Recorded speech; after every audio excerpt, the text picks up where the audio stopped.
ಗ್ರಾಮೀಣ ಭಾಗದ ಮುಗ್ಧ ಮಕ್ಕಳಿಗೆ ತಳಮಟ್ಟದಿಂದಲೇ ಅತ್ಯುತ್ತಮ ಗುಣಮಟ್ಟದ ಶಿಕ್ಷಣ ಮತ್ತು ಭದ್ರ ಬುನಾದಿ ದೊರೆಯಬೇಕು ಎಂದು ಶಾಸಕ ಎ ಮಂಜು ತಿಳಿಸಿದರು.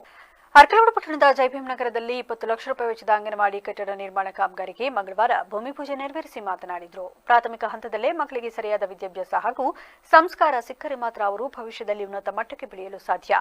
ಮಹಿಳಾ ಮತ್ತು ಮಕ್ಕಳ ಕಲ್ಯಾಣ ಇಲಾಖೆಯ ರಾಷ್ಟ್ರೀಯ ಯೋಜನೆಯಡಿ ಸುಸಜ್ಜಿತ ಹಾಗೂ ಮಾದರಿ ಅಂಗನವಾಡಿ ಕೇಂದ್ರದ ನಿರ್ಮಾಣ ಕಾರ್ಯಕ್ಕೆ ಕ್ರಮ ಕೈಗೊಳ್ಳಲಾಗಿದೆ. ಬೇರೆ ತಾಲೂಕಿಗೆ ಮಂಜೂರಾಗಿದ್ದ ಈ ವಿಶೇಷ ಯೋಜನೆಯನ್ನ ಮಹಿಳಾ ಮತ್ತು ಮಕ್ಕಳ ಕಲ್ಯಾಣ ಸಚಿವೆಯಾಗಿದ್ದ ಲಕ್ಷ್ಮೀ ಹೆಬ್ಬಾಳ್ಕರ್ ಅವರ ವಿಶೇಷ ಆಸಕ್ತಿಯಿಂದಾಗಿ ಇಲ್ಲಿಗೆ ತರಲಾಗಿದೆ.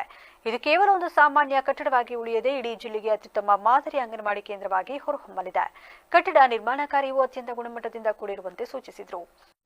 ಇದು ಅಂಗನವಾಡಿ ಕೇಂದ್ರ ರಾಜ್ಯ ಮಟ್ಟ ಈ ಸರಿ ಮಾಡಿ ರಾಷ್ಟ್ರ ಮಟ್ಟದ ಒಳ್ಳೆಯದಾಗಿ ಚೆನ್ನಾಗಿ ಎಲ್ಲೊಂದು ಕುಸಿದ 10 ಲಕ್ಷ ರೂಪಾಯಿನಲ್ಲಿ ಒಂದು ವಿಶೇಷವಾಗಿ ಬೇರೆ ತಾಲೂಕಿಗೆ ಹೋಗಿದ್ದನ್ನ ಈ ತಾಲೂಕಿಗೆ ತರಿಸಿ ಲಕ್ಷ್ಮೀ ಹೆಬ್ಬಾಳ್ಕರ್ ಅವರ ಒಂದು ಇದರಲ್ಲಿ ನಮ್ಮ ತಾಲೂಕಿಗೆ ಒಂದು ಇಲ್ಲೇ ಆಗ್ಬೇಕು ಅಂತ ಹೇಳಿ ರಾಮು ಅವರ ಮಿಸಸ್ ಅವರು ನಮ್ಮ ತಿರುಪತಿಗೆ ನಮ್ಮ ಸಿಡಿ ಮಾಡಿದ್ರು.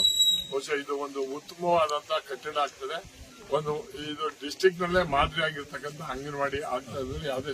ಇದೇ ವೇಳೆ ಸಿಡಿಪಿ ಓ ವೆಂಕಟೇಶ್, ಮುಖಂಡರಾದ ಕೃಷ್ಣಯ್ಯ, ಡಿ ರಾಮು, ಚಂದ್ರಣ್ಣ, ವಿಶ್ವಚೇತನ, ಜೈಭೀಮ್ ಚಾರಿಟಬಲ್ ಟ್ರಸ್ಟ್ನ ಕಿರಣ್ ಉಪಸ್ಥಿತರಿದ್ದರು.